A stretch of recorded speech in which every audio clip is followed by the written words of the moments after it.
Alrighty.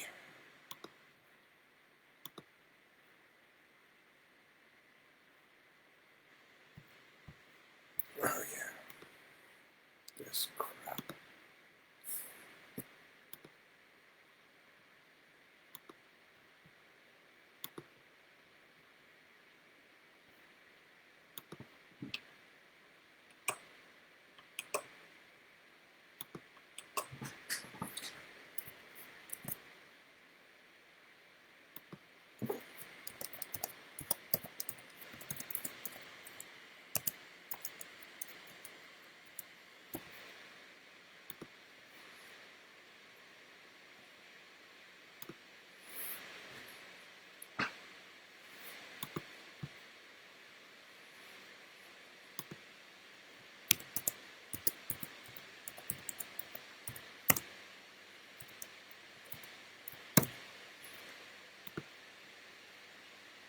And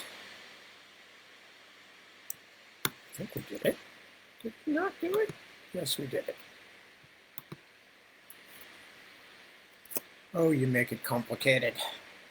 Hello, good morning, good afternoon, good evening, wherever you may happen to be, and happy Easter for those of you who are Eastering. And yes, and who's here? Wouter, hello, good morning, Wouter. And Iris, hello.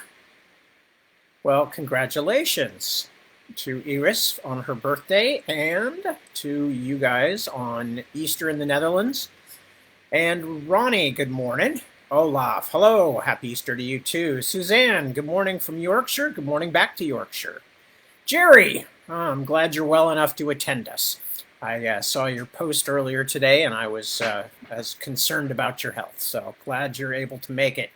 Ilva, hello, happy egg hunt day. Well, we won't be hunting any eggs, unfortunately, around here, unless they're like vermin eggs of some kind. So, no, we're very uneastery in general. I don't think the kids have ever done Easter at our house. I think back in the day they used to do Easter at their grandparents' house. But since we're kind of a-religious, we sort of pick and choose which things from the holidays we want to do. So there's like chocolate around and stuff like that. Anyway, Andreas, hello, good morning, and happy Easter to you too. And let me see who else we got. Carol, good morning. And Chris, good morning to you. And it's your wife's birthday. Well, wish her happy birthday from us, Chris. Mahmoud, hello, good to see you. Petra, happy Easter from you and Christine, and happy Easter back to you. Hello, Jeremy. Hello, Jeremy. There, I just repeated myself too. Leah, hello. Mary Eostre, everyone from your friendly neighborhood pagan. Yes, well, we're kind of pagan around here too. Cliff, hi, Cliff. Good to see you. Egg hunt was the only one a few years back. Yeah, we don't really do it very much. Where that for one thing, our kids always they just get crazy amounts of candy at Halloween and Christmas. Back in the day, back when they were young. Nowadays they get nothing.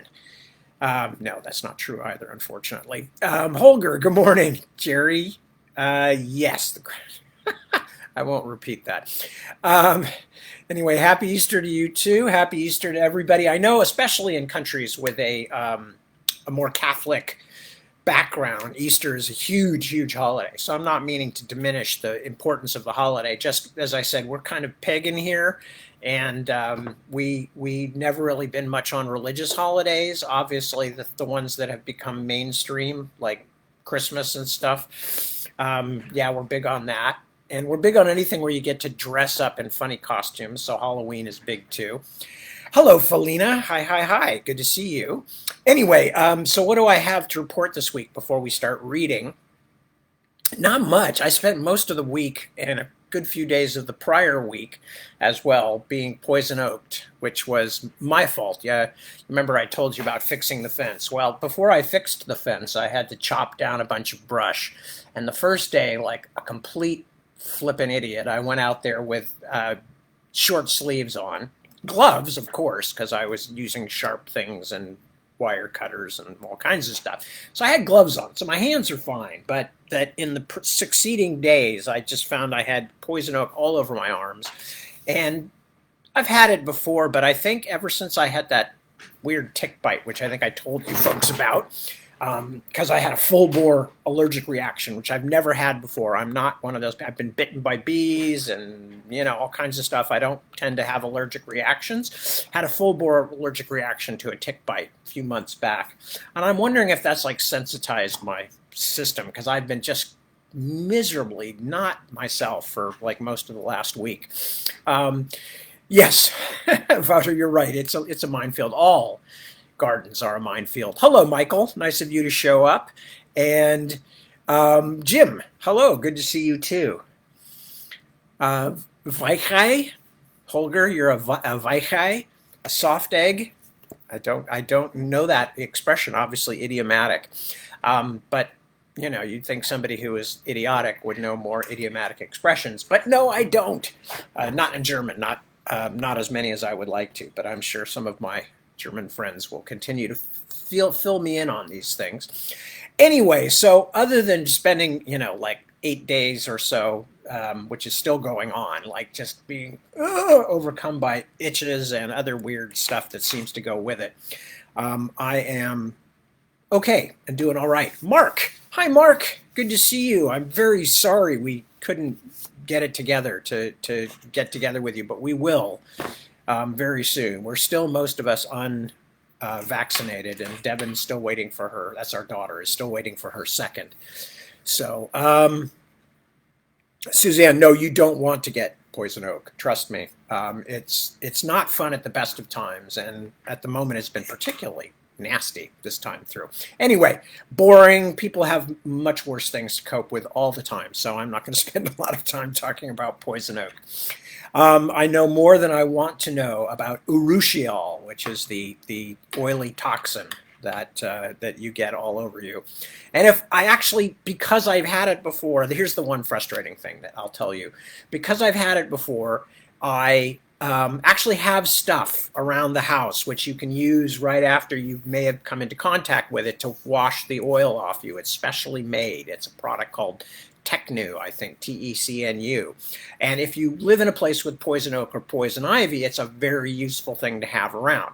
However, you have to use it. And I spent the first few days kind of, as it started to come on, going, oh, I wonder if we've got, bed bugs or dust mites or, blah, blah, blah. And then only when it was really in full bloom all over my arms did I say, gee, I was out cutting brush without long sleeves. Gee, I wonder if that could be. And of course, by then it was way too late because the oil had already done its nasty work and it didn't do any good using the product. So lesson number 2, get the stuff if you have any chance of being exposed to it, and use it if you have it, which I failed to do because I'm an idiot.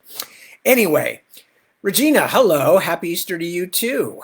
And who else have we got here? Okay, I think I've said hello to everybody who's checked in. No, Anthony or Anthony.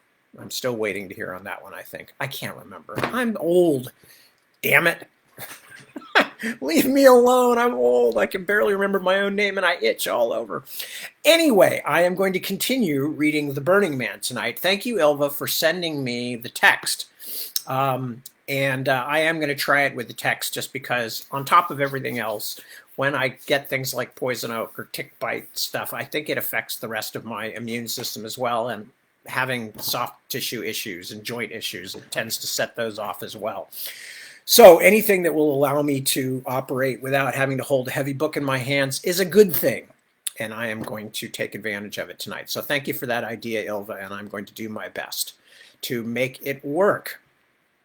Anyway, so we were reading The Burning Man, and basically the plot so far, it's told by a young woman named Breda, B-R-E-D-A. She is herself an Erkenlander. This story takes place about 200, 300 years, maybe about 200 years before the Dragon Bone Share.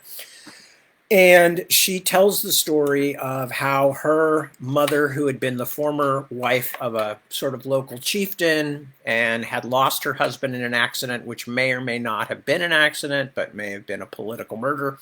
Anyway, she, with her daughter Breda and her son, were living with her mother and her father-in-law.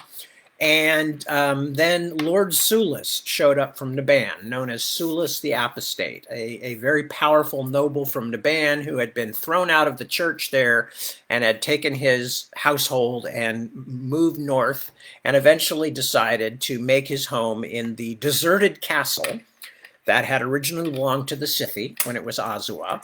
And it will eventually become the Hayholt, as it's known in the Dragonbone Chair, et cetera, et cetera. But in between that time, it is other people, starting with the Rimmersmen who came and conquered and destroyed the Scythi and drove them out and took over the castle. And then Lord Sulis has shown up some decades after the Rimmersmen are gone, and he has taken the castle for himself. So Sulis is himself a very slightly strange guy, but he marries Breda's mother. And from then on, we're kind of finding about what life is like for them in the castle. Again, the castle that will eventually become the Hayholt. And Sulis seems to have some secrets. It's not quite clear why he was run out of Naban and how he fell afoul of the church, which is, as in our own medieval Europe, a very powerful force. And we also know that as Breda's mother was dying in some pain, she was sent out to get something called a dragon's claw, which was actually an owl claw dipped in poison, which it was used by people in that area to hasten a painful death, to essentially as a form of euthanasia, a mercy killing. But by the time she got back, her mother had died, and it was no use, and so she felt very bad about that. Anyway, so then most recent thing that happened where I stopped was that Lord Sulis has just welcomed some more people from his relatives in Naban, and led by a young relative of his called Avales. But most significantly for Breda is a young man named Talarin. And so I'm going to read you just the little half a paragraph or so, or paragraph and a half, that happens just before where we stopped, and where Breda meets Talarin for the first time. And it says, when Lord Sulis had at last been allowed to retreat to his reading, but before Ulca, that's essentially her nurse, but before Ulca could hurry me back indoors, Talarin asked Avales if he could be introduced to me. Avales himself was a dark, heavy-faced youth with a fledgling beard, only a few years Talarin's elder, but with so much of the Sulian family's gravity in him that he seemed a sort of foolish old uncle. He gripped my hand too tightly and mumbled several clumsy compliments about how fair the flowers grew in the north, then introduced me to his friend. Talarin did not kiss my hand, but held me far more firmly with just his bright eyes. He said, I will remember this day always, my lady, then bowed. Ulca caught my elbow and dragged me away. Even in the midst of love's fever, which was to spread all through my 15th year, I could not help but notice that the changes which had begun in my stepfather when my mother died were growing worse. Lord Sulis now hardly left his chambers at all, closeting himself with his books and his writings, being drawn out only to attend to the most pressing of affairs. His only regular conversations were with Father Ganaris, the plain-spoken military chaplain who was the sole priest to have accompanied Lord Sulis out of Naban. Sulis had installed his old battlefield comrade in the castle's newly built chapel, and it was one of the few places the master of the High Keep would still go. His visits did not seem to bring the old chaplain much pleasure, though. Once I watched them bidding each other farewell, and as Sulis turned and shouldered his way through the wind, heading back across the courtyard to our residence, Genara sent a look after him that was grim and sad, the expression, I thought, of a man whose old friend has a mortal illness. Perhaps if I had tried, I could have done something to help my stepfather. Perhaps there could have been some other path than the one that led us to the base of the tree that grows in darkness. But the truth is that although I saw all these signs, I gave them little attention. Talarin, my soldier, had begun to court me. At first, only with glances and greetings, later with small gifts, and all else in my life shrank to insignificance by comparison. In fact, so changed was everything that a newer, larger sun might have risen into the sky above the high keep, warming every corner with its light. Even the most workaday tasks took fresh meaning because of my feelings for bright-eyed Talarin. My catechisms and my reading lessons I now pursued diligently, so that my beloved might not find me lacking in conversation, except on those days when I could scarcely attend to them at all, for dreaming about him. My walks in the castle grounds became excuses to look for him, to hope for a shared glance across a courtyard or down a hallway. Even the folk tales Ulka told me over our stitchery, which before had been only a means to make the time pass pleasantly, now seemed completely new. The princes and princesses who fell in love were Talarin and me. Their every moment of suffering burned me like fire. Their ultimate triumphs thrilled me so deeply that some days I feared I might actually faint. After a time, Ulka, who guessed but did not know, refused to tell me any tale that had kissing in it. But I had my own story by then, and I was living it fully. My own first kiss came as we were walking in the sparse, windy garden that lay in the shadow of the Northmen's tower.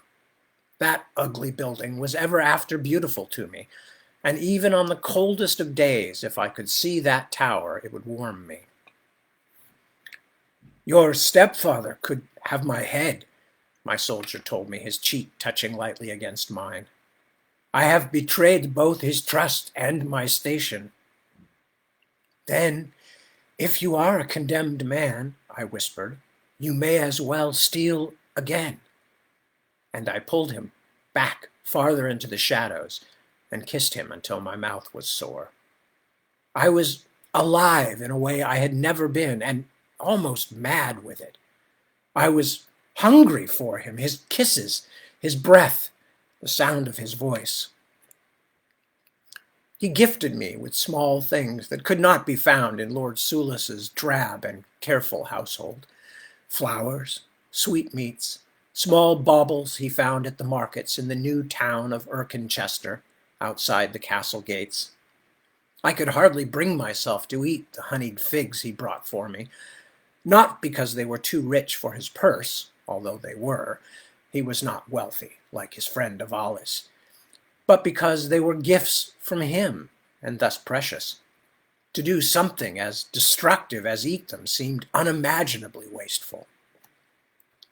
Eat them slowly, then, he told me. They will kiss your lips when I cannot. I gave myself to him, of course, completely and utterly. Ulka's dark hints about soiled women drowning themselves in the King's Lake, about brides sent back to their families in disgrace, even about bastardy as the root of a dozen dreadful wars, were all ignored. I offered Talarin my body as well as my heart. Who would not? And if I were that young girl once more, coming out of the shadows of her sorrowful childhood into that bright day, I would do it again, with equal joy.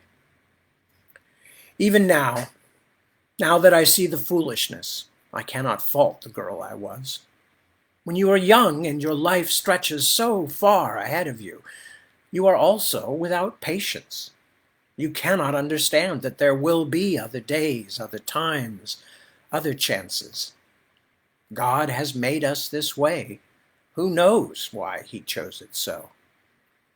As for me, I knew nothing in those days but the fever in my blood.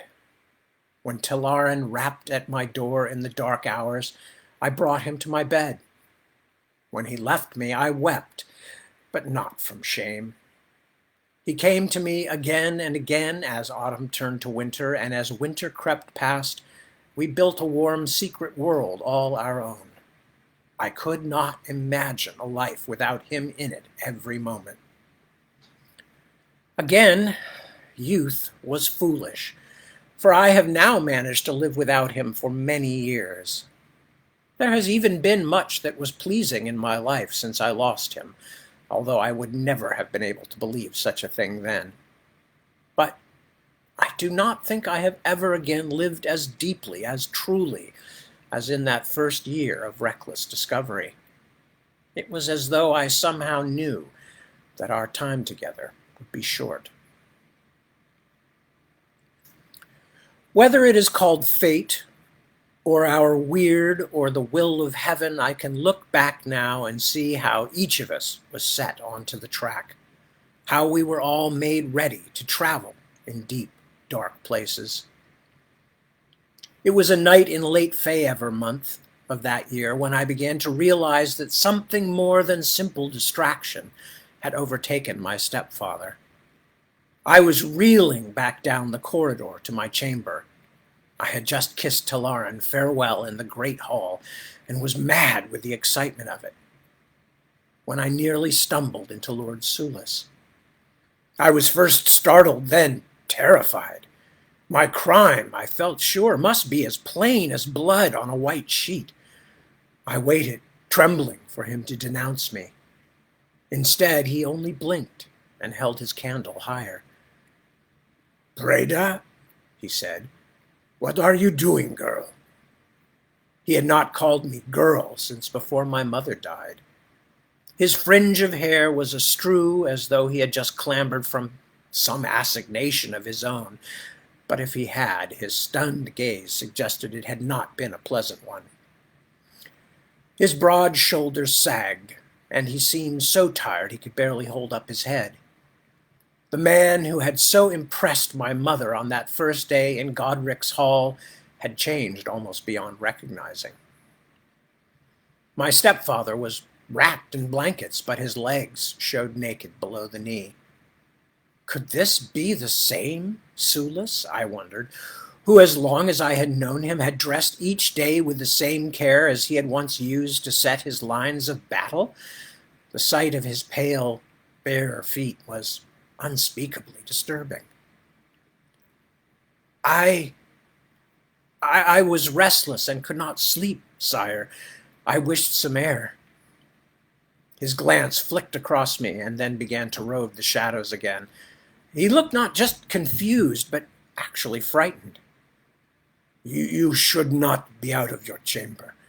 It is late, and these corridors are full of—" He hesitated, then seemed to stop himself from saying something.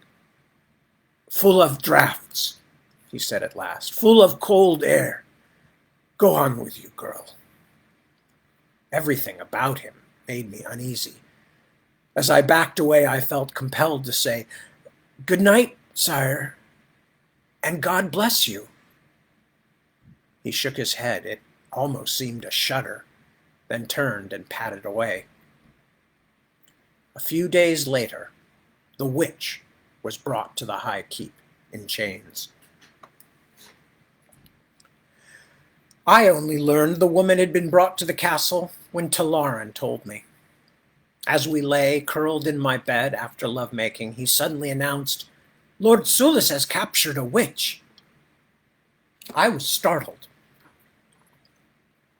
Even with my small experience, I knew this was not the general run of pillow talk. "What do you mean?" "She is a woman who lives in the Aldhjort forest," he said, pronouncing the Erkenlandish name with his usual charming clumsiness. "She comes often to the market in a town down the Imstretka, east of here. She is well known there. She makes herbal cures, I think. Charms away warts, nonsense such as that. That is what Avali said, anyway. I remembered the message that the once whore Zanipa had bade me give my stepfather on the night my mother died. Despite the warm night, I pulled the blanket up over our damp bodies. Why should Lord Sulis want her? I asked. Talaran shook his head, unconcerned. Because she is a witch, I suppose, and so she is against God. Avalis and some of the other soldiers arrested her and brought her in this evening. But there are dozens of root peddlers and conjure women in the town on the lake shore where I grew up, and more living outside the castle walls. What does he want with her? My lord does not think she is any old, harmless conjure woman, Talaran said. He has put her in one of the deep cells underneath a throne room, with chains on her arms and legs. I had to see, of course, as much out of curiosity as out of worry about what seemed my stepfather's growing madness. In the morning, while Lord Sulis was still abed, I went down to the cells. The woman was the only prisoner. The deep cells were seldom used, since those kept in them were likely to die from the chill and damp before they had served a length of term instructive to others. And the guard on duty there was perfectly willing to let the stepdaughter of the castle's master gawk at the witch. He pointed me to the last cell in the underground chamber. I had to stand on my tiptoes to see through the barred slot in the door. The only light was a single torch burning on the wall behind me, so the witch was mostly hidden in shadows. She wore chains on wrists and ankles, just as Talaran had said, and sat on the floor near the back of the windowless cell, her hunched shoulders giving her the shape of a rain-soaked hawk. As I stared, the chains rattled ever so slightly, although she did not look up. "What do you want, little daughter?" Her voice was surprisingly deep. Lord Sulis is my stepfather," I said at last, as if that explained something. Her eyes snapped open, huge and yellow. I had already thought her shaped like a hunting bird. Now I almost feared she would fly at me and tear me with sharp talons. "Do you come to plead his case?" she demanded. "I tell you the same thing I told him. There is no answer to his question. None that I can give, anyway." "What question?" I asked, hardly able to breathe. The witch peered at me in silence for a moment, then clambered to her feet. I could see that it was a struggle for her to lift the chains. She shuffled forward until the light from the door slot fell on her squarely. Her dark hair was cut short as a man's. She was neither pretty nor ugly, neither tall nor short, but there was a power about her, and especially in the unblinking yellow lamps of her eyes, that drew my gaze and held it. She was something I had not seen before and did not at all understand. She spoke like an ordinary woman, but she had wildness in her, like the crack of distant thunder, like the flash of a deer in flight. I felt so helpless to turn away that I feared she had cast a spell upon me. At last she shook her head.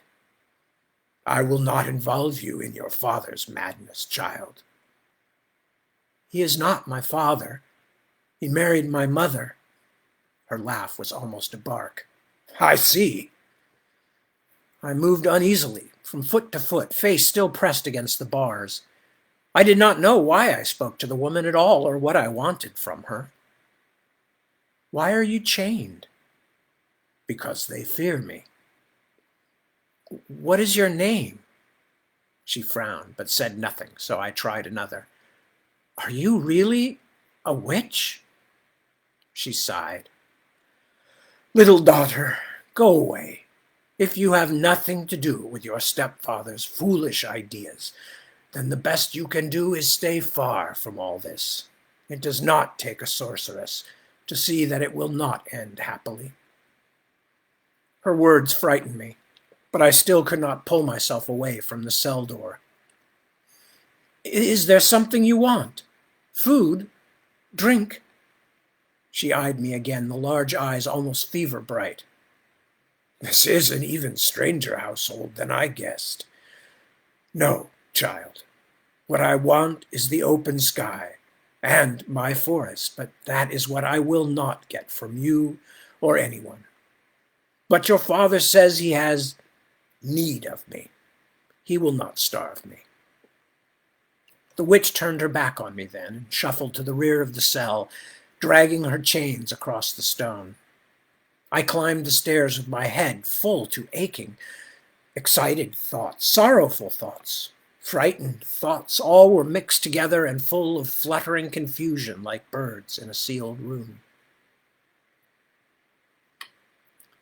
My stepfather kept the witch prisoned as Maris month turned into Avril, and as the days of spring paced by. Whatever he wished from her, she would not give it.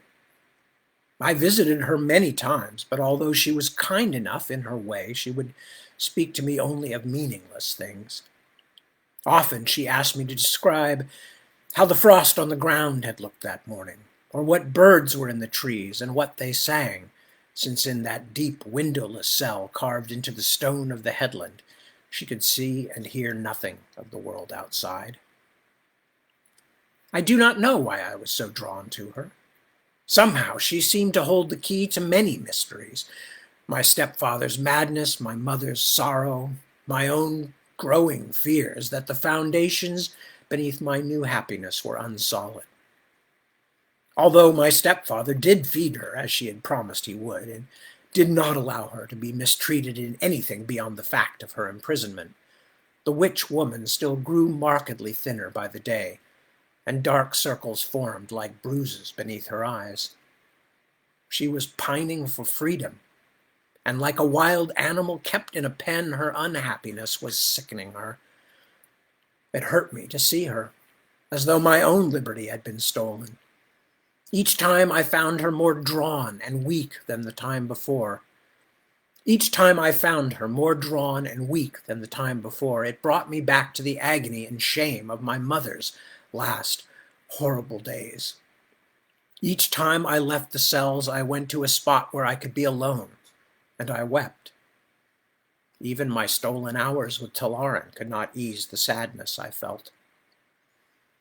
I would have hated my stepfather for what he was doing to her, but he too was growing more sickly with each day, as though he were trapped in some mirror version of her dank cell.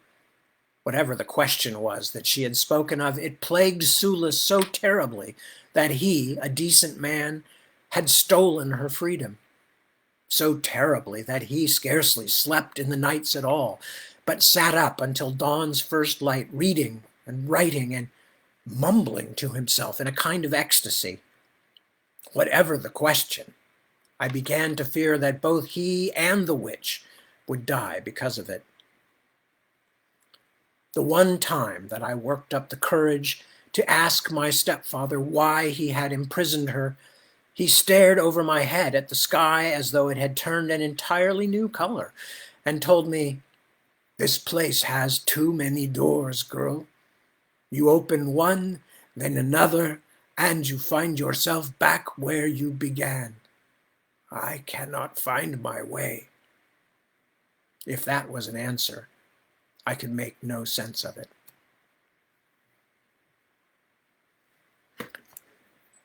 I offered the witch death, and she gave me a prophecy in return. The sentries on the wall of the inner bailey were calling the midnight watch when I arose. I had been in my bed for hours, but sleep had never once come near.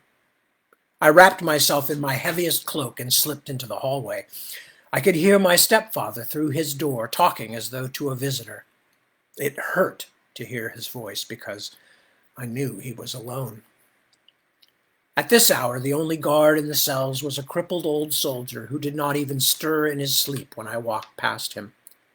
The torch in the wall sconce had burned very low, and at first I could not see the witch's shape in the shadows. I wanted to call to her, but I did not know what to say. The bulk of the great sleeping castle seemed to press down on me. At last the heavy chains clinked. "Is that you, little daughter?" Her voice was weary. After a while she stood and shuffled forward. Even in the faint light she had a terrible, dying look.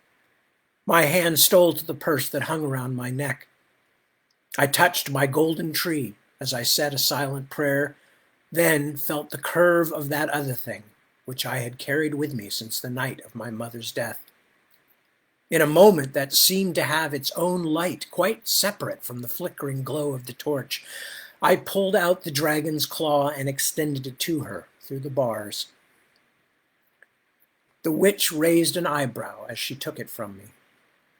She carefully turned it over in her palm and smiled sadly. "A poisoned owl's claw. Very appropriate. Is this for me to use on my captors or on myself?" I shrugged helplessly. "You want to be free," was all I could say. "Not with this, little daughter," she said. "At least not this time. As it happens, I have already surrendered. Or rather, I have bargained. I have agreed to give your stepfather what he thinks he wants in exchange for my freedom. I must see and feel the sky again." Gently, she handed me back the claw. I stared at her, almost sick with the need to know things. "Why won't you tell me your name?" Another sad smile. "Because my true name I give to no one. Because any other name would be a lie." "Tell me a lie, then." A strange household indeed. "Very well. The people of the north call me Valada." I tried it on my tongue. "Valada. He will set you free now?" "Soon, if the bargain is honored on both sides." "What is it, this bargain?" "A bad one, for everyone." She saw my look. "You do not want to know, truly. Someone will die because of this madness. I see it as clearly as I see your face peering through the door." My heart was a piece of cold stone in my breast. "Someone will die? Who?" Her expression became weary, and I could see that standing with the weight of her shackles was an effort for her. "I do not know. And in my weariness, I have already told you too much, little daughter. These are not matters for you." I was dismissed, even more miserable and confused. The witch would be free, but someone else would die. I could not doubt her word. No one could who had seen her fierce, sad eyes as she spoke. As I walked back to my bedchamber, the halls of the inner bailey seemed a place entirely. Oops, sorry, that just came down. I could not doubt her word. No one could who had seen her fierce, sad eyes as she spoke. As I walked back to my bedchamber, the halls of the inner bailey seemed a place entirely new, a strange and unfamiliar world. My feelings for Talaran were still astonishingly strong, but in the days after the witch's foretelling, I was so beset with unhappiness that our love was more like a fire that made a cold room habitable than a sun which warmed everything as it had been. If my soldier had not had worries of his own, he would certainly have noticed. The cold inside me became a chill like deepest winter when I overheard Talaran and Avali's speaking about a secret task Lord Sulis had for them, something to do with the witch. It was hard to tell what was intended. My beloved and his friend did not themselves know all that Sulis planned, and they were speaking only to each other and not for the benefit of their secret listener. I gathered that my stepfather's books had shown him that the time for some important thing had drawn close. They would build or find some kind of fire, It would take them a short journey by night, but they did not say, or perhaps did not yet know, on what night. Both my beloved and Avali's were clearly disturbed by the prospect. If I had feared before, when I thought the greatest risk was to my poor addled stepfather, now I was almost ill with terror. I could barely stumble through the remaining hours of the day, so consumed was I with the thought that something might happen to Talaran. I dropped my beadwork so many times that Ulka took it away from me at last. When dark came, I could not get to sleep for hours, and when I did, I woke up panting and shuddering from a dream in which Talaran had fallen into flames and was burning just beyond my reach. I lay tossing in my bed all the night. How could I protect my beloved? Warning him would do no good. He was stubborn and also saved his deepest beliefs for those things he could grasp and touch, so I knew he would put little stock in the witch's words. In any case, even if he believed me, what could he do? Refuse an order from Lord Sulis because of a warning from me, his secret lover? No, it would be hopeless to try to persuade Talaran not to go. He spoke of his loyalty to his master almost as often as he did of his feelings for me. I was in an agony of fearful curiosity. What did my stepfather plan? What had he read in those books that he would now risk not just his own life, but that of my beloved as well? Not one of them would tell me anything, I knew. Even the witch had said that the matter was not for me. Whatever I discovered would be by my own hand. I resolved to look at my stepfather's books, those that he kept hidden from me and everyone else. Once it would have been all but impossible, but now, because he sat reading and writing and whispering to himself all the night's dark hours, I could trust that when Sulis did sleep, he would sleep like the dead. I stole into my stepfather's chambers early the next morning. He had sent his servants away weeks before, and the castle folk no longer dared rap on his doors unless summoned. The rooms were empty, but for my stepfather and me. He lay sprawled across his bed, his head hanging back over the edge of the pallet. Had I not known how moderate most of his habits were, I would have thought from his deep, rough breathing and the way he had disordered the blankets that he had drunk himself stuporous. But Sulis seldom took even a single cup of wine. The key to the locked boxes was on a cord around his neck. As I tugged it out of his shirt with as much care as I could not help see how much happier he appeared with the blankness of sleep on him. The furrows on his brow had loosened, and his jaw was no longer clenched in the grimace of distraction that had become his constant expression. In that moment, although I hated what he had done to the witch Valada, I pitied him. Whatever madness had overtaken him of late, he had been a kind man in his way, in his time. He stirred and made an indistinct sound. Heart beating swiftly, I hurried to draw the cord and key over his head. When I had found the wooden chests and unlocked them, I began to pull out and examine my stepfather's forbidden books, leafing quickly and quietly through each in turn, with one ear cocked for changes in his breathing. Most of the plain-bound volumes were written in tongues I did not know, 2 or 3 in characters I could not even recognize. Those of which I could understand a little seemed to contain either tales of the fairy folk or stories about the High Keep during the time of the Northmen. A good part of an hour had passed when I discovered a loosely bound book titled Writings of Vargelis Sulis, 7th Lord of Hansa Sulis, now master of the Sulian house in exile. My stepfather's careful hand filled the first pages densely, then grew larger and more imperfect as it continued until the final pages seemed almost to have been scribed by a child still learning letters. A noise from the bed startled me, but my stepfather had only grunted and turned on his side. I continued through the book as swiftly as I could. It seemed to be only the most recent of a lifetime's worth of writings. The earliest dates in the volume were from the first year we had lived in the High Keep.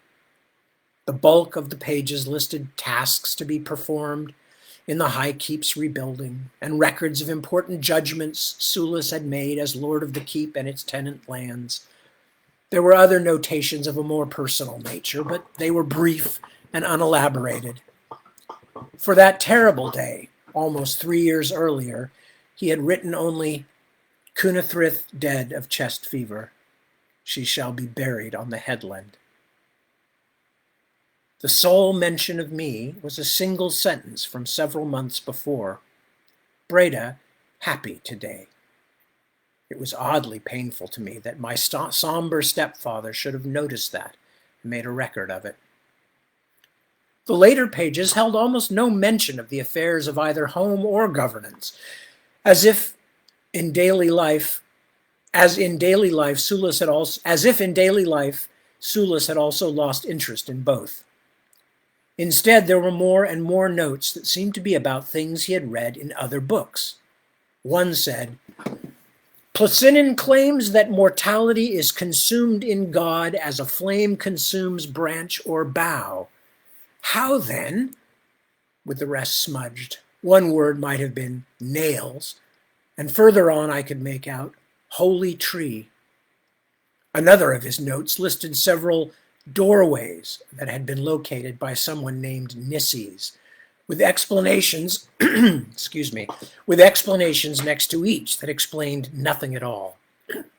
"Shifted," read my stepfather's shaky hand beside one, or, quote, "from a time of no occupation," or even, quote, "met a dark thing." It was only on the last 2 pages that I found references to the woman in the cell below the throne room. "Have at last received word of the woman called Velada," the scrawl stated. "No one else living north of Perdruin has knowledge of the Black Fire. She must be made to speak what she knows."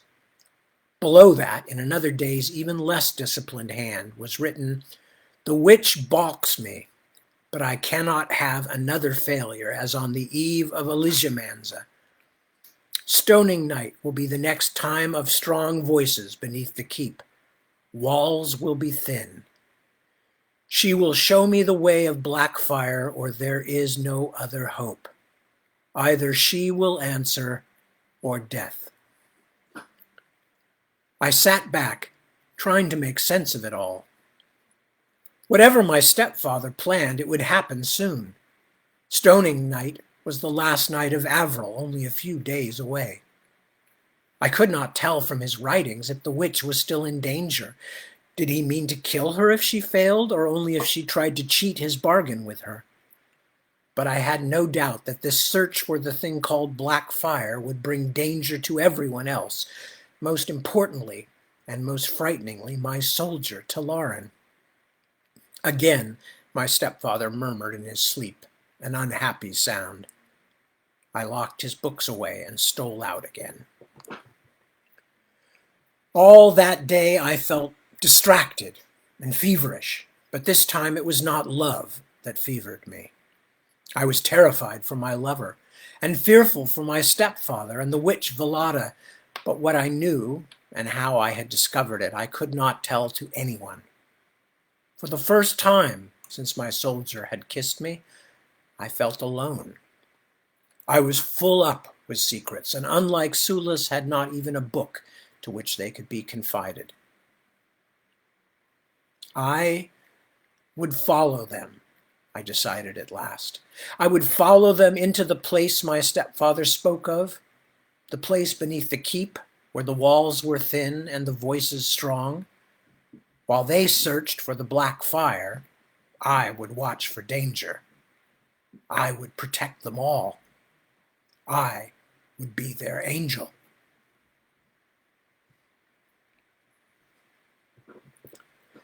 Stoning night came around at last.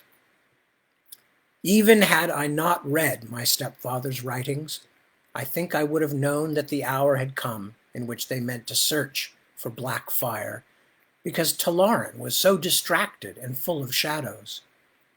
Although he admitted nothing to me as we lay together in my bedchamber, I could feel that he was anxious about what would happen that night. But he was bound to my stepfather by honor and blood, and had no choice. He snapped at me when I kissed his ear and curled my fingers in his hair. "Give a man some peace, girl."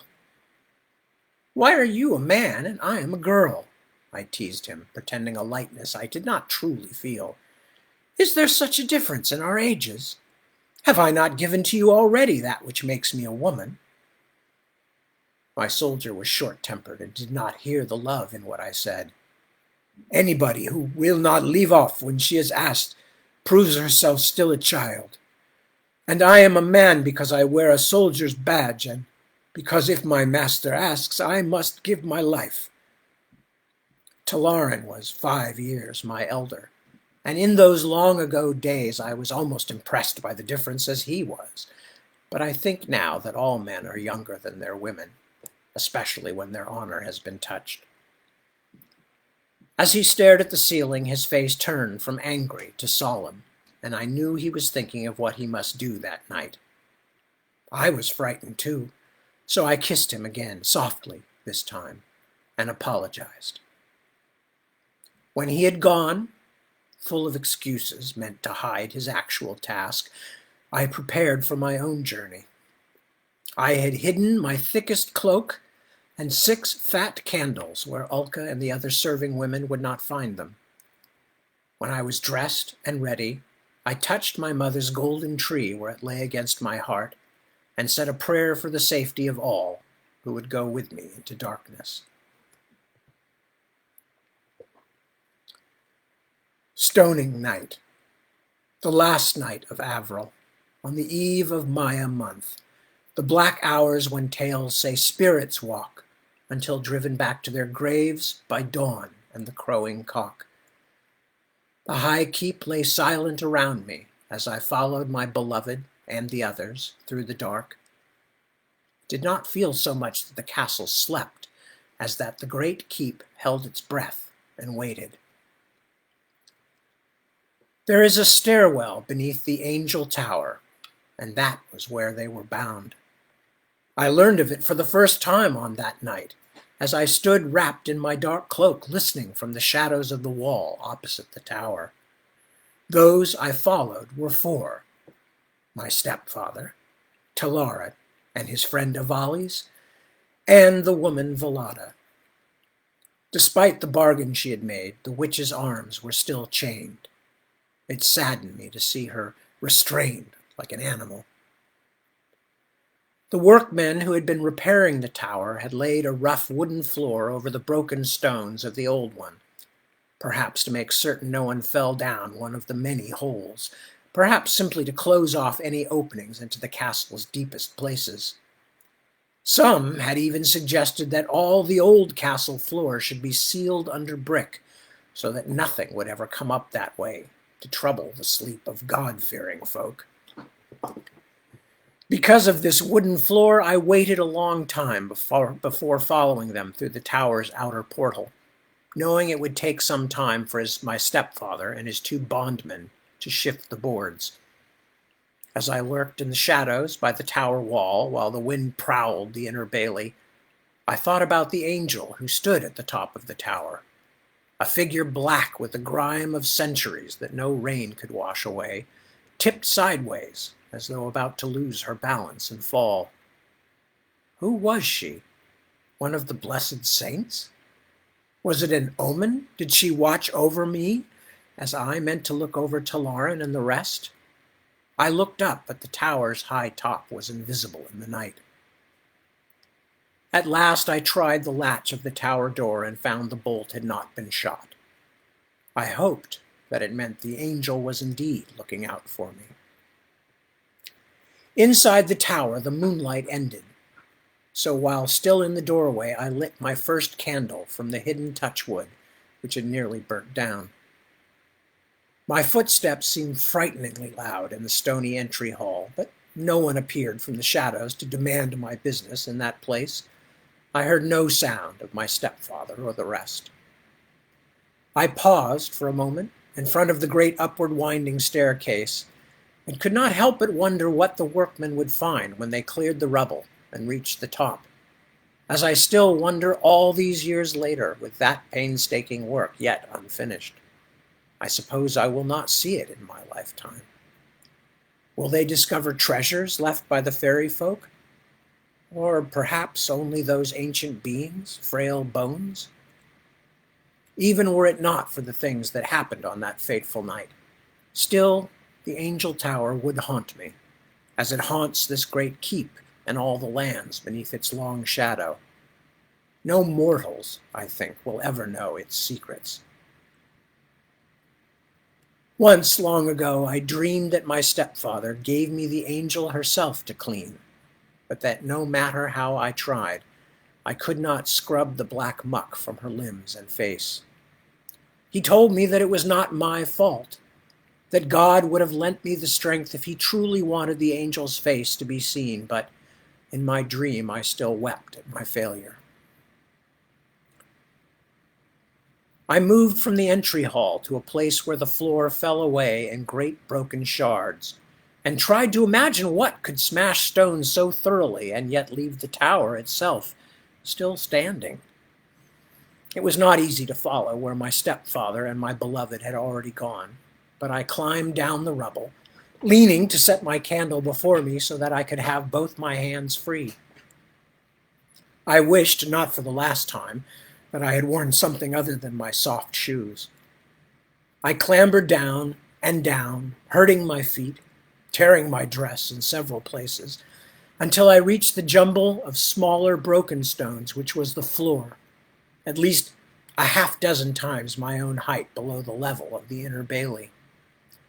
In the midst of this field of shards gaped a great black hole bigger than the rest, a jagged mouth that waited to swallow me down. As I crunched closer to it, I heard what I knew must be the voices of the others floating up from the depths, although they sounded strange to me.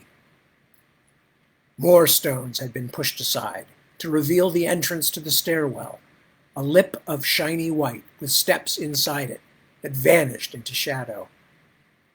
Another voice floated up, laughing. It belonged to no one I knew. Even with all that had happened in the previous days, I had never yet felt so frightened, but I knew Talaran was down there in the dark places. I made the sign of the tree upon my breast, then stepped onto the stairway. And I think I'm going to stop for there because we're just getting to the climactic, maybe third of the story, quarter of the story left. So that seems like a fairly good place to hang up for tonight. As a matter of fact, I'm going to write something on here so I know.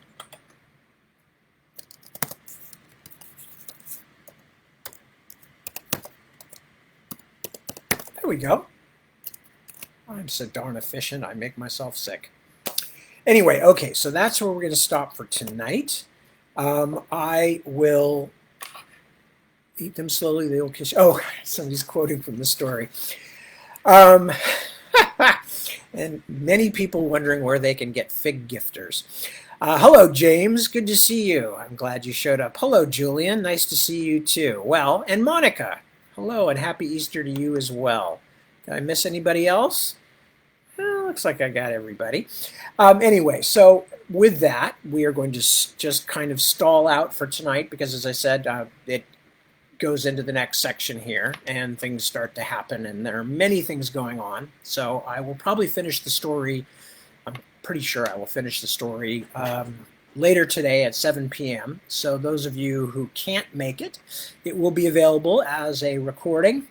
And I hope you will get a chance to finish the story. As I think I said when I started last week on this, it was it is a favorite story of mine, whether or not it's part of the Ostenard canon, although it is part of the Ostenard canon. It was one I really enjoyed writing. for a variety of reasons. Because I think, for one thing, because I was trying to find a different voice, and I felt like I found one that was appropriate for the character, and was not the same kind of voice, obviously, that I'd used. Well, for one thing, because I had written the original books in third person.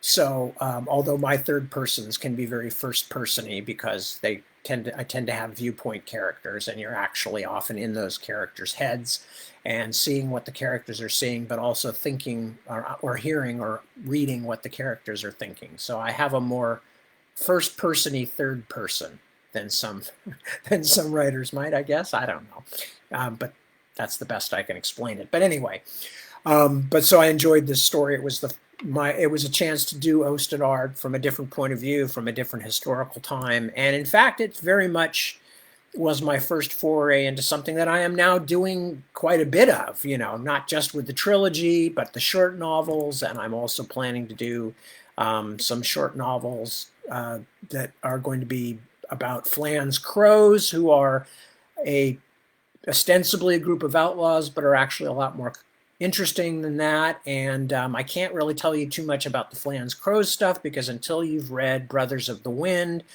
some of the characters in Flan's Crows, even though it's going to take place about 500, 600 years later, actually even more than that, more like 800 years after Brothers of the Wind, it won't make sense, so there's no point in telling you. So what a frustrating thing to say that is for anybody who cares. Anyway, but so I will finish up at the 7 p.m. reading, I'm pretty sure. And then by this time next week, we're going to be starting something new, I'm sure.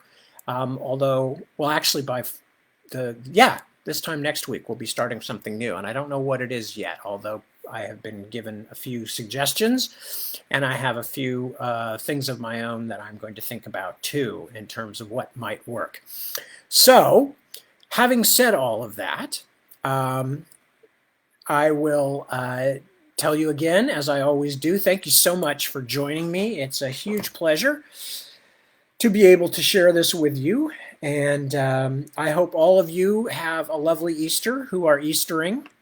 And all of you who are not Eastering have a lovely Sunday, except for those of you on the other side of the date line who may already be into Monday by now. No, I guess it still must be late Sunday.